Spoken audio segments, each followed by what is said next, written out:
Hello students, biology classes में आपका स्वागत है। आज हम पढ़ेंगे पाचन ग्रंथियां।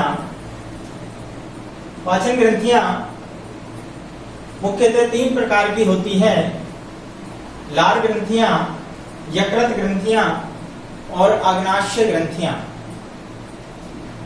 लार ग्रंथियां 3 जोड़ी होती हैं: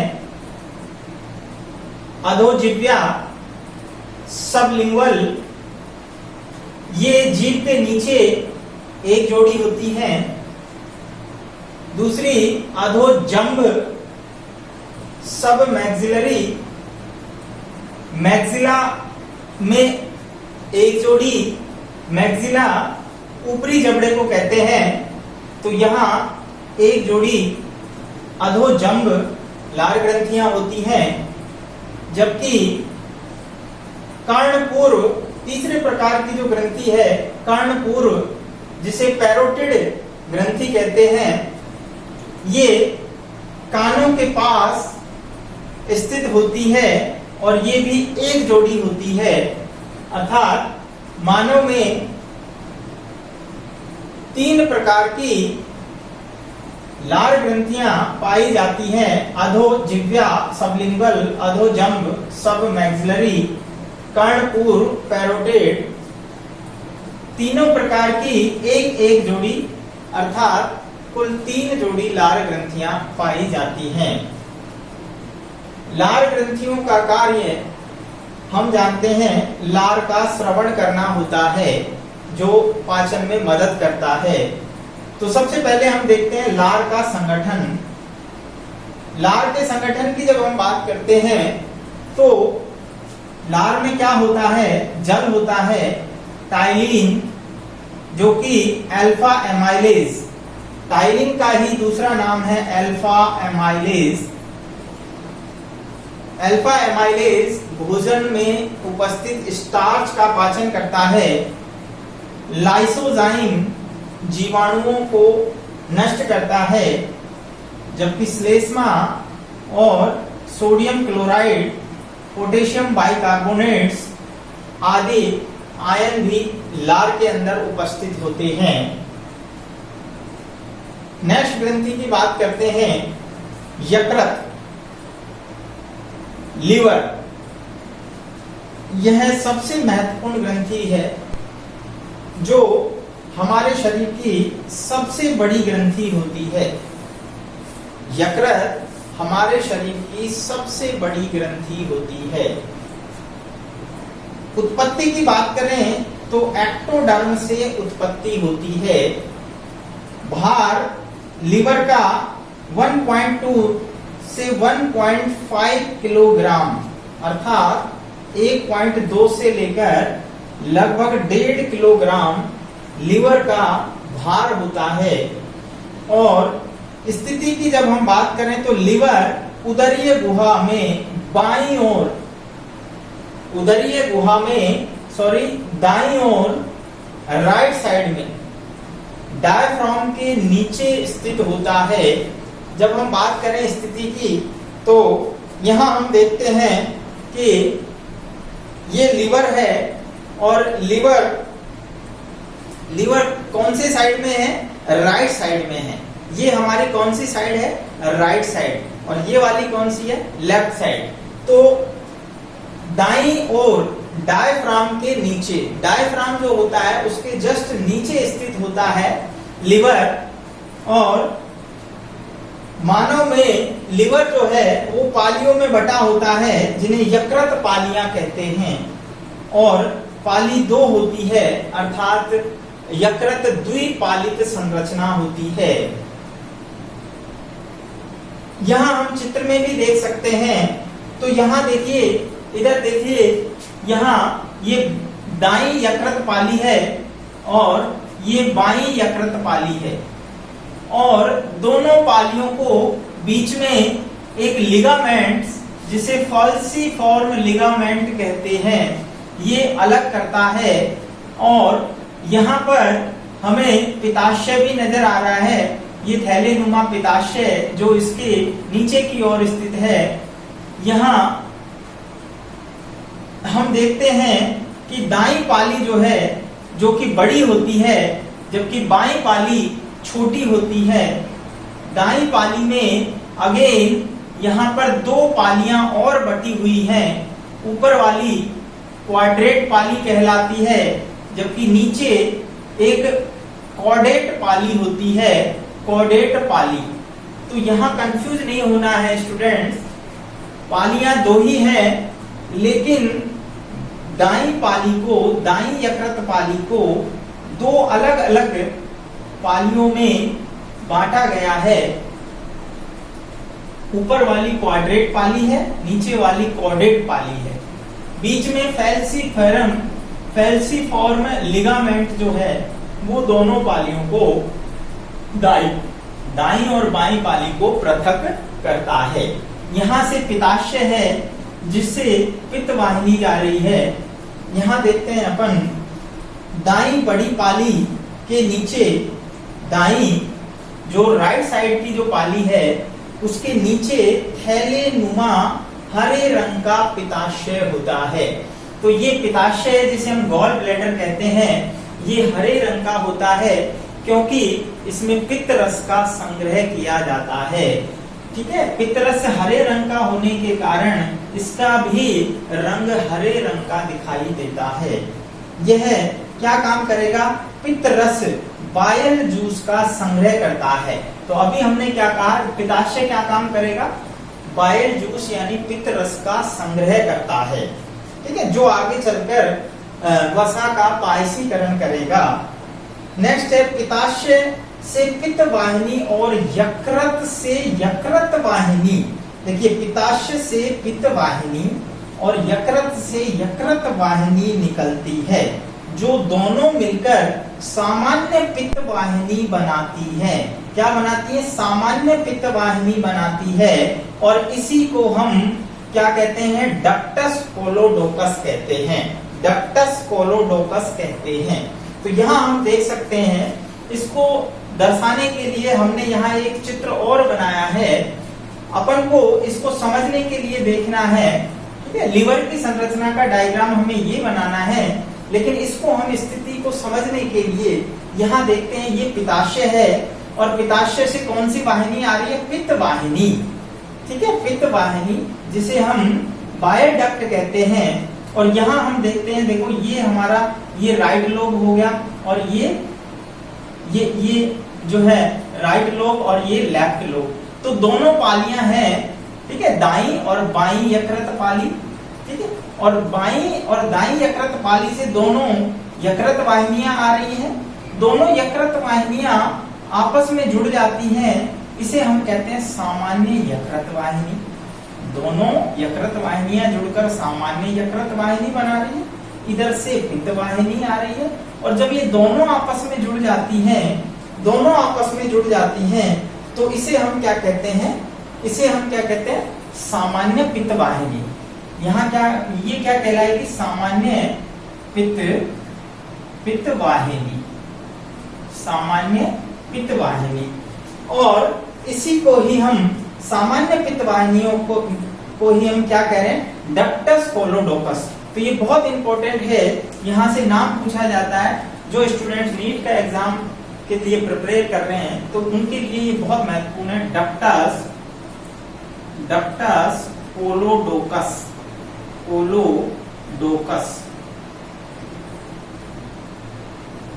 डक्टस कोलोडोकस। अब ये सामान्य पित्त वाहिनी, यहाँ पर हम आगे देखते हैं। देखिए, ये हमारा अग्नाशय है, पैंक्रियाज। पैंक्रियाज से कौन सी वाहिनी आ रही है? अग्नाशय वाहिनी, पैंक्रिएटिक डक्ट। ये अग्नाशय वाहिनी आगे सामान्य पित्त वाहिनी से जुड़ जाती है। ये अग्नाशय वाहिनी सामान्य पित्त वाहिनी यानी डक्टस कोलोडोकस से जुड़ जाती है और जुड़कर क्या बना रही है?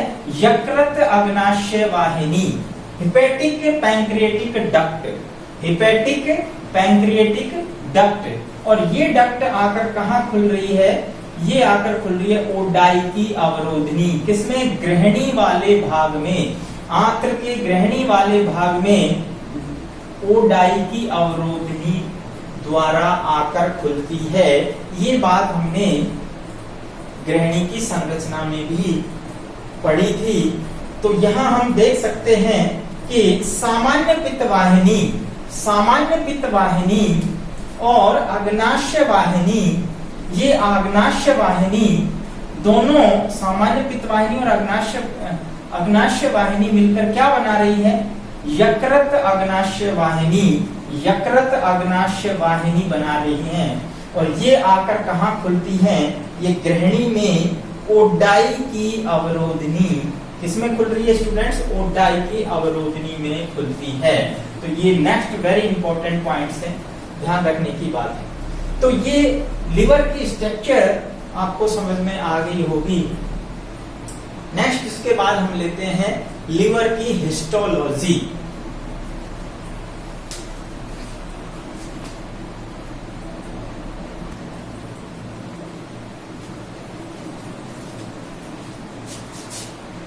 यकृत की औतिकी। तो नेक्स्ट हमारा टॉपिक है यकृत की औतिकी, हिस्टोलॉजी ऑफ लिवर। जब हम लिवर की औतिकी की बात करते हैं तो इसका वर्टिकल सेक्शन जब हम लेते हैं तो पूरे लिवर में बहुत सारे यकृत पिंडक पाए जाते हैं। क्या पाए जाते हैं स्टूडेंट्स? यकृत पिंडक। यकृत पिंडक जो है ये यकृत की संरचनात्मक एवं क्रियात्मक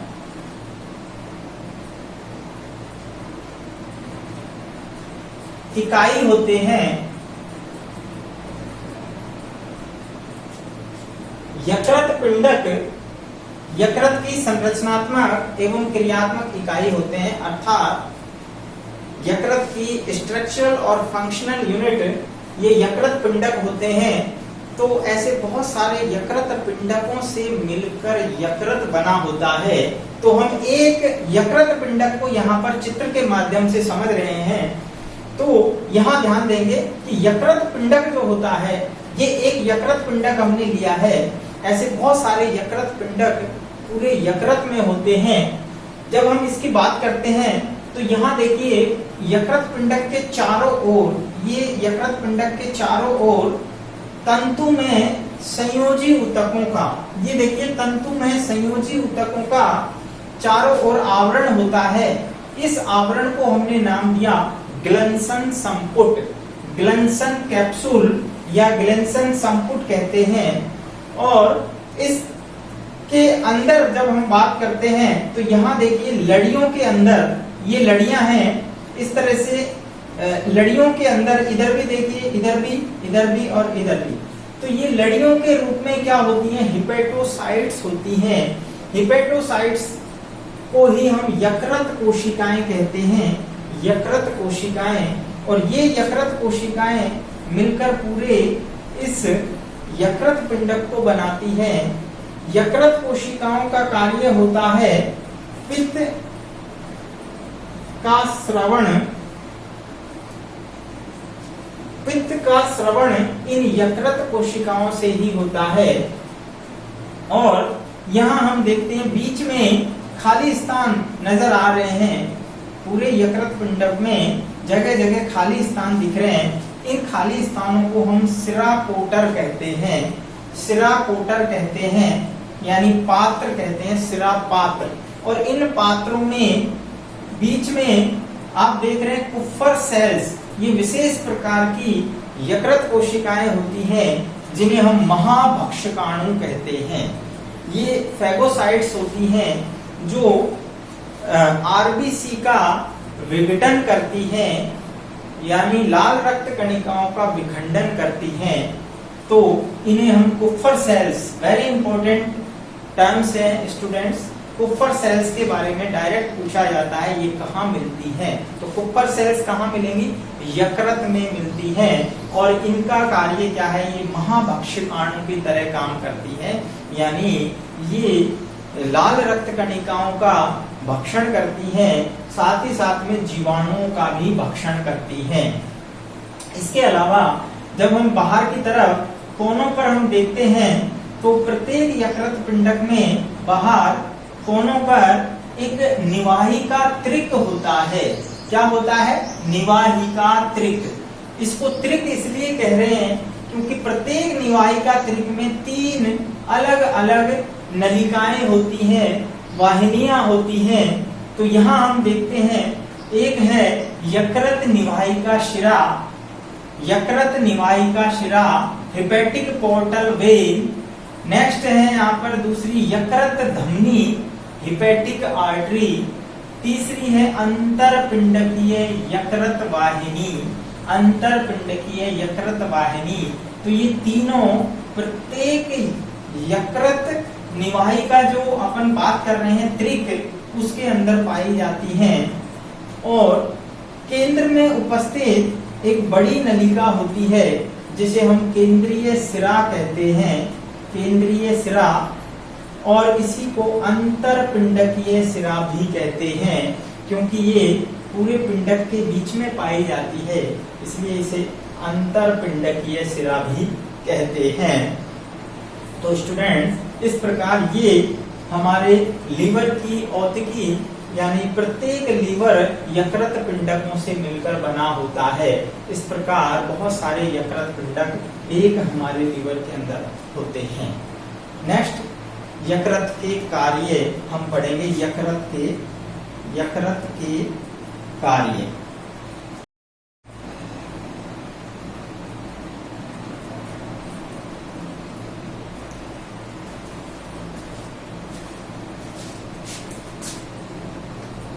नेक्स्ट टॉपिक है यकृत के कार्य।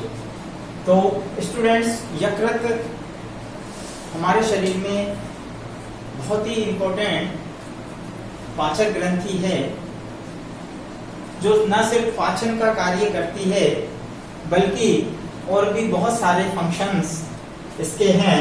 तो यहाँ आप देख सकते हैं, ये मैंने लिस्ट बनाई है पूरी, तो लगभग 16 कार्य यहाँ पर लिखे हुए हैं। तो आप ध्यान से इसको नोट भी करेंगे और सुनेंगे। सबसे पहला, पित्त का निर्माण। यकृत पित्त रस का निर्माण करता है और साथ ही साथ इसका श्रवण भी कर रहा है, तो जिसे हम बाइल जूस कहते हैं। ठीक है। नेक्स्ट, पित्त रस वसा का पायसीकरण करता है। क्योंकि हमने बताया पहले भी आपको कि जो पित्त रस यकृत में हेपेटोसाइट सेल्स के द्वारा स्रावित होता है, ये क्या काम करेगा? वसा का पायसीकरण करेगा, यानी इमल्सिफिकेशन ऑफ फैट। तो जो वसा हम भोजन में लेते हैं उसका पायसीकरण करता है पित्त रस, जिससे वसा को पचाने में मदद मिलती है। नेक्स्ट, भ्रूणीय अवस्था में आरबीसी का निर्माण। स्टूडेंट्स, आरबीसी का निर्माण वयस्क अवस्था में अस्थि मज्जा में होता है, लेकिन भ्रूणीय अवस्था में ध्यान रखना आरबीसी का निर्माण यकृत के अंदर होता है। भ्रूणीय अवस्था में आरबीसी का निर्माण यकृत में होता है। नेक्स्ट, ग्लाइकोजीनेसिस। ग्लाइकोजीनेसिस बहुत इंपॉर्टेंट कार्य है, ध्यान रखना। ग्लाइकोजीनेसिस, ग्लाइकोजीनोलाइसिस और ग्लूकोनियोजेनेसिस, ये तीनों टर्म्स देखने में, सुनने में समान लगती हैं, लेकिन तीनों बहुत ही महत्वपूर्ण हैं और समझने की दृष्टि से यहाँ पर बहुत ही आसान है। और ये इक्वेशन के माध्यम से मैंने आपको समझाया है, और यहाँ से आपको एक टर्म्स जरूर एग्जाम में पूछी जा सकती है। तो सबसे पहले हम देखते हैं ग्लाइकोजीनेसिस, अर्थात जीनेसिस का मतलब होता है निर्माण, ग्लाइको मतलब ग्लाइकोजन, तो ग्लूकोज से ग्लाइकोजन का निर्माण को ग्लाइकोजीनेसिस कहते हैं। और ये काम स्टूडेंट्स हम जानते हैं, जब हमारे शरीर में अतिरिक्त ग्लूकोज शुगर की मात्रा जब बढ़ जाती है रक्त के अंदर, तो उसे हमारा लीवर संचित भोजन, जिसे हम यानी ग्लाइकोजन कहते हैं, तो एनिमल्स में जिसको हम एनिमल स्टार्च भी कहते हैं, ये संग्रह कर दिया जाता है ग्लाइकोजन के रूप में यकृत के अंदर। और समय आने पर इसे वापस, जब हम ऐसी अवस्था होती है जब भोजन नहीं ले रहे हैं, बाहर से इनटेक नहीं हो रहा है, तो यही संचित ग्लाइकोजन फिर से ग्लूकोज में बदल दिया जाता है। तो ये काम भी यकृत में होगा, that is known as glycogenolysis. इसे हम क्या कहेंगे स्टूडेंट? ग्लाइकोजिनोलाइसिस। तो ग्लाइकोजिनोलाइसिस में हम जो संचित ग्लाइकोजन है उसको फिर से ग्लूकोज में बदल देते हैं। नेक्स्ट है ग्लूकोनियोजेनेसिस। तो देखो यहाँ नियोजेनेसिस, नियो शब्द आया है, नियो मतलब नया। तो यहाँ हम ग्लूकोज का निर्माण कर रहे हैं लेकिन एक नए तरीके से कर रहे हैं, अर्थात यहाँ जब एमिनो अम्ल और वसा अम्लों को तोड़कर जब ग्लूकोज बनाया जाता है उस क्रिया को हम ग्लूकोनियोजेनेसिस कहते हैं। और ये काम भी यकृत में ही होता है। ये तब होता है जब हमारे पास ग्लूकोज अवेलेबल नहीं है, ग्लाइकोजन अवेलेबल नहीं है, तो एमिनो अम्लों और वसा अम्लों को तोड़कर ग्लूकोज बनाया जाता है। नेक्स्ट बी एमिनीकरण, जिसे डीएमिनेशन भी कहते हैं। बी एमिनीकरण अर्थात एमिनो अम्लों से क्या बनाई जा रही है? अमोनिया बनाई जा रही है। एमिनो अम्लों से अमोनिया का निर्माण भी कहाँ हो रहा है? यकृत में हो रहा है। यूरिया का निर्माण, ये जो अमोनिया है ये कार्बन डाइऑक्साइड से जुड़कर यूरिया बनाती है। और इसीलिए हम कहते हैं क्योंकि अमोनिया टॉक्सिक होती है तो इसको यानी नॉन टॉक्सिक यूरिया में बदला जाता है। ऑर्निथीन चक्र के द्वारा ये काम यकृत में ही होता है। ऑर्निथीन नामक साइंटिस्ट ने बताया था, जो फिलहाल अपने सिलेबस में नहीं है। ऑर्निथीन चक्र में यूरिया का निर्माण होता है, अमोनिया से यूरिया का निर्माण। और ये कम विषैले, इसीलिए हम कहते हैं विषहरण का काम भी कौन करता है? यकृत करता है। नेक्स्ट है हिपेरिन का निर्माण। हिपेरिन क्या होता है स्टूडेंट्स?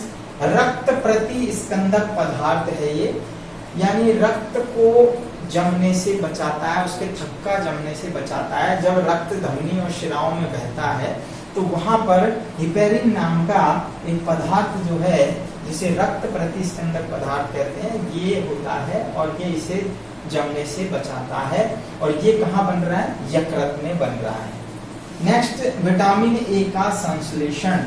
जब हम बीटा कैरोटीन खाते हैं तो बीटा कैरोटीन से विटामिन ए का निर्माण कौन करता है? यकृत करता है।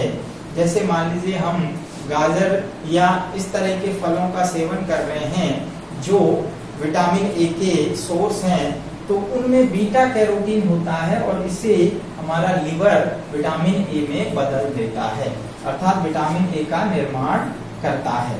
नेक्स्ट है विटामिन ए, डी, ई, के और B12 इनका संग्रह करता है, अर्थात इन सभी विटामिन को क्या करता है? संग्रह करता है, स्टोर करता है लिवर।